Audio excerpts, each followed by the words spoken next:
by Fresh Tunes.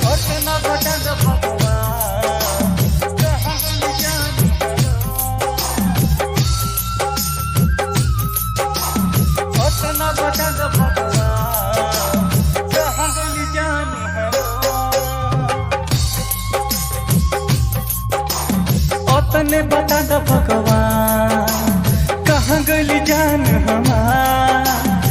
तने बता द भगवान कहाँ गली जान हमार। ओकरा बिना न कटे दिन रात हो।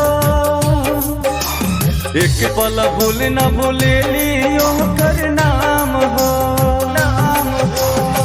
तने बता द भगवान कहाँ गली जान हमार। अतना बता द भगवान कहाँ गली जान हमार। अखन अहाँ सब सुन रहल छी फ्रेश ट्यून के प्रस्तुति के।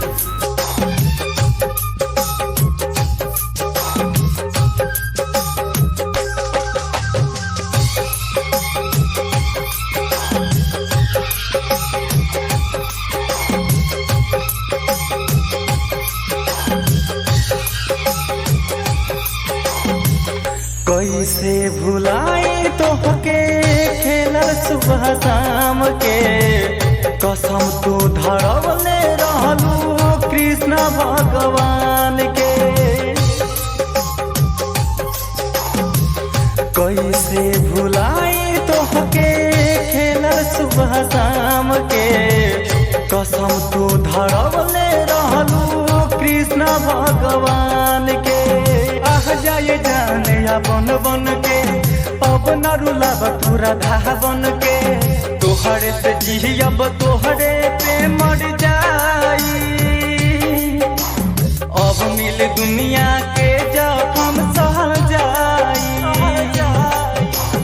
अपने बता द भगवान कहाँ गली जान हमार। अतना बता द भगवान कहाँ गली जान हमार। अखन अहाँ सब सुन रहल छी फ्रेश ट्यून के प्रस्तुति के।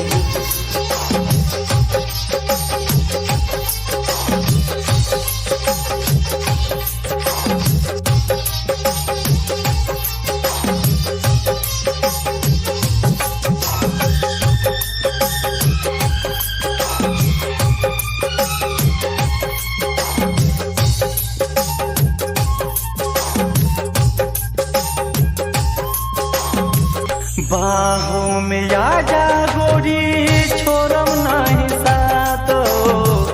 चाहे मिटा दी दुनिया हमर तोहर नाम हो।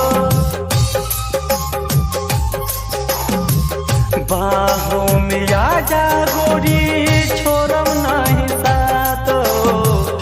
चाहे मिटा दी दुनिया हमर तोहर नाम हो। हमन के प्यार के बाद समन जुदा नहीं कर पाई जन्म जन्म। अब नहीं सह पाई कौनो सितम हो। जदि साथ रही तोहारो सनम हो। कितना बता दो भगवान कहाँ गली जान हमार। इतना बता दो भगवान कहाँ गली जान हमार। ओकरा बिना न कटे दिन रात हो। एक पल भूल न भूलेली ओकर नाम हो। अपने बता द भगवान कहाँ गली जान हमार। अतना बता द भगवान कहाँ गली जान हमार। Recording by Monalika films Banghara बाजार।